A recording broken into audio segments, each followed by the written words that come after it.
Mesa de análisis. Gracias por continuar en Mega Noticias.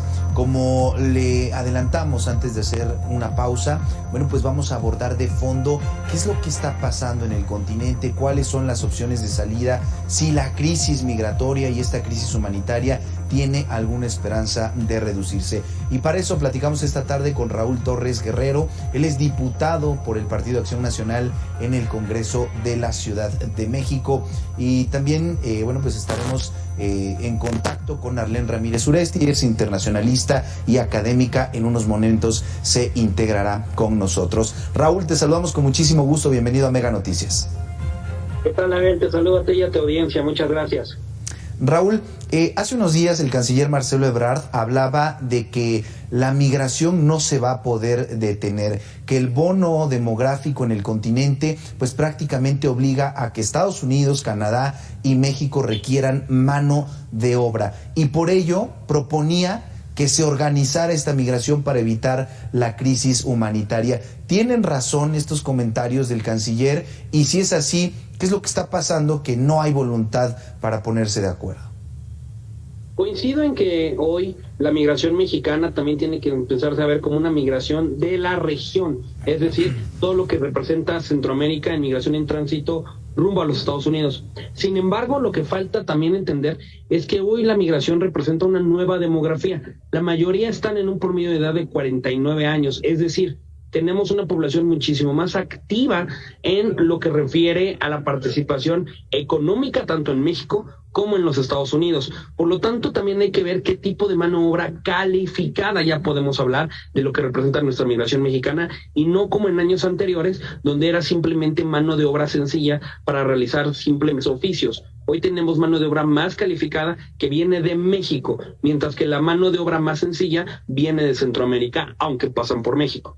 Claro. Raúl, ¿cómo ponerse de acuerdo? ¿Es posible organizar esta migración? Sabemos que en este momento pues hay redes criminales generando este negocio de llevar a los migrantes a Estados Unidos, pero por otro lado, bueno, pues también vemos que no hay pues un gobierno que los atienda, que organice. ¿Es viable lo que dice Marcelo Ebrard, organizar la migración en el mediano plazo?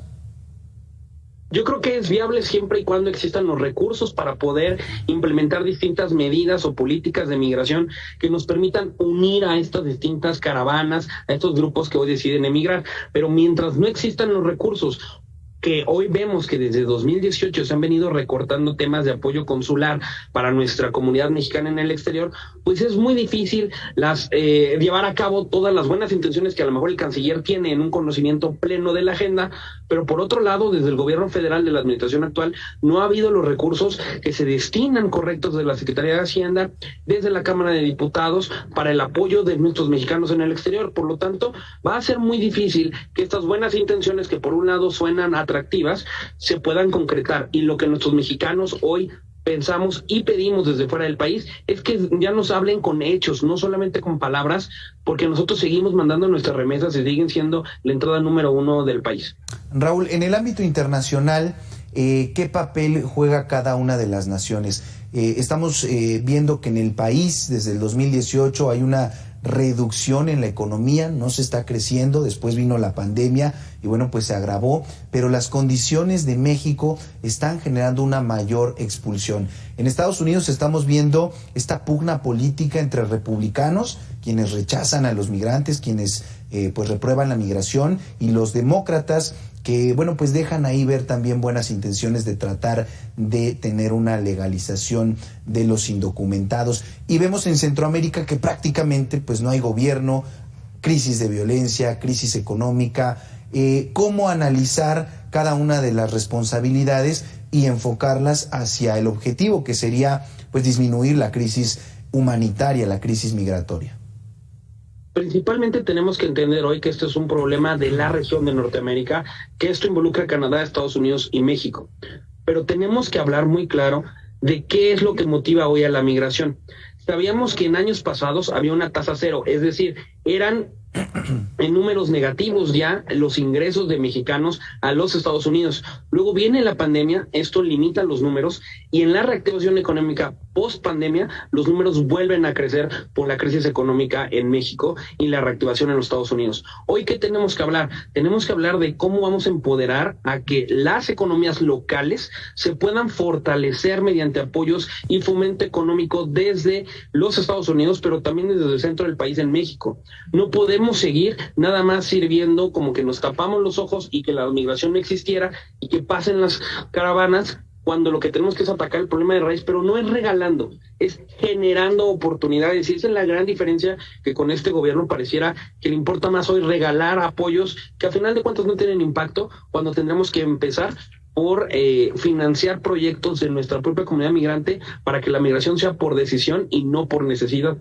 Y eso lo mencionaba incluso el canciller, decía, como no hay voluntad de Estados Unidos, como no tenemos los recursos en México, pues la solución, que no es de fondo, pero es a corto plazo, es llevar estos programas a Centroamérica. México ya ha entregado dinero, pero Estados Unidos, la promesa de esos $4,000 millones ni siquiera está a la vista o a la vuelta de la esquina. ¿Qué es lo que visualizas en ese entorno una vez que, pues no hay una decisión y parece ser que tampoco hay una respuesta adecuada a este fenómeno migratorio? Por ejemplo, en el caso antes de la iniciativa Mérida, en cuestiones de seguridad y de un combate directo al crimen organizado, este dinero estaba destinado para inteligencia y fortalecimiento del Estado de Derecho. Hoy, el dinero que se manda desde los Estados Unidos para los mismos temas ya se destina desde México a programas sociales, cosa que es un error. Por eso el dinero de los Estados Unidos hoy no está llegando de la manera en que me llegaba antes. ¿Por qué? Porque no hay transparencia en el impacto del gasto de estos recursos. Ahí es donde tenemos que hablar muy fuerte de cómo vamos a integrar a la sociedad civil. Al sector privado debe ser el aliado principal, donde las distintas cámaras empresariales sean quienes le den empleo a nuestros mexicanos y puedan evitar tener que salir del país por necesidad. Entonces así podríamos hablar con los congresistas en los Estados Unidos, tanto demócratas como republicanos, de hablar desde un eje económico y cómo esto puede beneficiar a los estados fronterizos de la Unión Americana y a otros estados donde hay una importancia de mexicanos clave, pero desde el sector económico, lo que representa hoy la comunidad mexicana y el tipo de profesionales que ya pueden empezar a ir a los Estados Unidos. Si nosotros lo hacemos desde el tema económico, es más fácil de poder transitar en ambos partidos, cuando sabemos que tanto republicanos como demócratas tienen un tema ya de agenda política y que esto hace que la migración se convierta en un punto de quiebre. Claro, y precisamente a ese tema iba el asunto de la pugna política en Estados Unidos. ¿Cuál será el resultado de esta confrontación, de esta presión en la que incluso el presidente Biden pues pudiera percibirse como disminuido al no tener el control, no poder imponer su agenda y pareciera también pues no tener las riendas de la atención a la migración? Coincido totalmente y desgraciadamente te puedo decir que ninguno de los dos partidos se han visto claro en una atención a la comunidad migrante o a la comunidad latina en los Estados Unidos. Y eso también tiene que ver por varios aspectos. Primero que nada, la comunidad mexicana tiene que organizarse más y hacer un verdadero lobbying de hispanos mexicanos en los Estados Unidos que pueda incluso votar, y entonces podamos, llevar nuestra agenda tanto con republicanos como con demócratas. Sin embargo, mientras no empoderemos a la comunidad mexicana en el exterior de forma política, económica y social, los dos partidos solamente van a hablar del tema, pero no van a profundizar. Los demócratas han tenido la mayoría en el Congreso y en el Senado de los Estados Unidos y no han pasado la reforma migratoria en tiempos de Obama y no lo han hecho en tiempos de Biden, pero tampoco los republicanos incluso en tiempos de Trump o de George W. Bush. Entonces, ¿qué es lo que tenemos que hacer? Trabajar la migración desde perspectivas locales, donde sean, y recordemos que incluso durante el tiempo que se cerró la frontera, fueron los estados del sur de los Estados Unidos los que pujaron para que se abrieran las fronteras, puesto que el comercio en los estados mexicanos del norte del país y los del sur de los Estados Unidos es lo que mantiene la economía circulando en ambos lados de la frontera. Ahí es donde tenemos que ir, ese segundo paso, hacer una política de nivel subnacional, donde los estados sean quienes presionan a los gobiernos federales y cambiemos el chip de cómo podemos atender la migración. Raúl, ahora quisiera centrarme en el tema de la crisis humanitaria. Todos los días, cuando se le pregunta al presidente de México sobre la migración, él afirma que hay un trato humanitario, que se les está apoyando, que el Instituto Nacional de Migración pues está para atenderlos y que es un tema de fondo, que incluso se están llevando estos recursos. Él de alguna manera trae un mensaje triunfalista, pero cuando vemos la realidad, bueno, pues las personas están hacinadas, ya sea en el sur, ya sea en el norte. ¿Por qué dar estos mensajes cuando la realidad es completamente distinta y los millones o los cientos de miles de familias que están en el país en espera de ese asilo o en espera de cualquier cosa están pasando una crisis humanitaria pues que no se le desea a nadie? El presidente López Obrador, desgraciadamente, se la pasa mintiendo en cuestión del apoyo a los mexicanos migrantes. ¿Por qué? Porque no se están destinando los recursos, y mientras no haya recursos, mientras no haya este dinero que pueda apoyar a la comunidad mexicana, pero también a la migración en tránsito, vamos a ver estos problemas en la zona fronteriza del sur del país, pero también, como tú lo mencionabas, hacinados en el norte del país. Y seguirá pasando, porque hoy incluso las leyes en los Estados Unidos obligan a México a que los migrantes que están en el proceso del asilo estén 100 kilómetros abajo o al sur de la frontera. Significa que estarían llegando a otros estados que están a nivel medio en la República Mexicana. Mientras no existan los recursos en el presupuesto de egresos, mientras los diputados de la mayoría, en este caso del presidente, no aprueben recursos, mientras no haya una transparencia en qué está haciendo el Instituto Nacional de Migración, mientras no haya visitadores de derechos humanos que tengan la facultad plena de poder señalar las violaciones a los derechos humanos, y mientras no haya tampoco una atención a nivel local, vamos a seguir teniendo este problema, puesto que hoy la migración es una realidad y seguirán pasando rumbo a los Estados Unidos, y muchos también que se quieren quedar en México. Y para no extenderme, hay que poner el dedo en la llaga. También hay que hablar de nuestros mexicanos en retorno, nuestros mexicanos deportados. De esa comunidad hay que hablar, y pareciera que este gobierno tampoco los conoce, tampoco les quiere atender, y es una comunidad mexicana que también existe y que ha mandado remesas durante muchos años para las familias en México, y que pareciera que hoy en el gobierno de actual presidente López Obrador, pues simplemente son fantasmas para el discurso. Nada más para complementar estos datos que mencionabas, prácticamente en lo que va del año, de cada 10 personas que son aseguradas, capturadas o detenidas en la frontera de México y Estados Unidos, 4 de cada 10 son mexicanos, de acuerdo con la patrulla fronteriza. Y finalmente, Raúl, preguntarte, hoy también desde Palacio Nacional se emite un mensaje que está relacionado con la migración, pero que tiene que ver más con el tema de la Cumbre de las Américas. El presidente dice que es necesaria una unificación del continente para entonces hacerle frente a la competencia económica que tenemos con otros continentes, muy específicamente con el tema de Asia. Esa hipótesis, esa teoría, esa propuesta del gobierno de México es viable, se puede de alguna manera generar esa integración con todas las diferencias que tienen los países del norte, del centro y de Sudamérica, y si esa también sería una vía para entonces ir logrando disminuir la migración, obviamente primero cambiando las condiciones en cada país que está en crisis. Yo le diría al presidente López Obrador que deje de mentir. Primero que nada, que tiene que abrir el país a una economía donde genere inversión desde el extranjero. Hoy hay una gran oportunidad. Las cadenas de suministro en California están permitiendo que hoy sea México donde se reciban estas empresas, conglomerados internacionales que estaban en China y que hoy ven a México como una posible oportunidad para entrar a los Estados Unidos.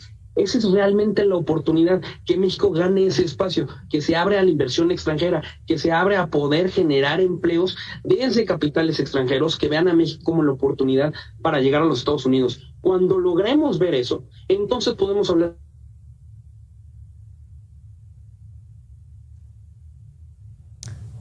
del desarrollo económico posteriores a la pandemia. Se nos perdió la última parte, Raúl, si quisieras recapitular. Tuvimos ahí un friseo de la imagen y ya no escuchamos la última parte. Perdón, sí, simplemente es un hecho en el que tenemos que abrir la economía mexicana a capitales extranjeros que puedan invertir, desarrollar la economía en nuestro país y que pueda llegar a los Estados Unidos.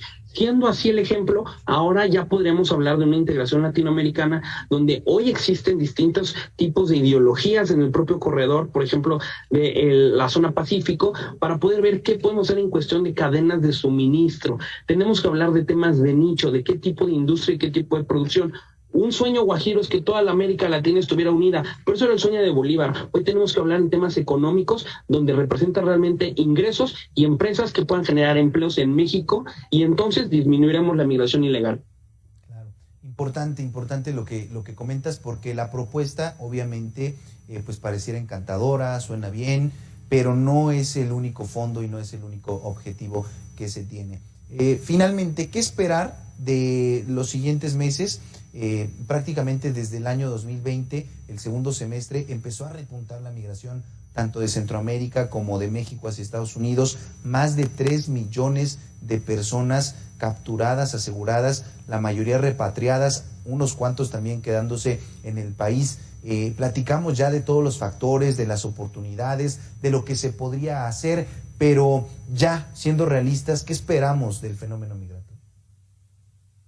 Yo creo que hoy la migración es importante que entendamos lo que representa como oportunidad de desarrollo en México, que integremos a las familias de nuestros migrantes en el extranjero, que entendamos también quiénes somos los mexicanos que vivimos fuera, lo que podemos aportar entre nosotros para empoderarnos como un lobby mexicano en los Estados Unidos, pero también lo que representamos nosotros para México, que no solamente se nos hable bonito, que no solamente se ocupen nuestras remesas, sino que podamos armar comunidad a nivel local. Ese es el objetivo. Si nosotros logramos hacer ver que a nivel local se perciba la migración como un área de oportunidad, que detone economía en los municipios, que detone economía en los estados, entonces tendríamos un concepto distinto de lo que es la migración y verse como una oportunidad al desarrollo y no como un dolor de cabeza o un problema que simplemente se trata de tapar el sol con un dedo.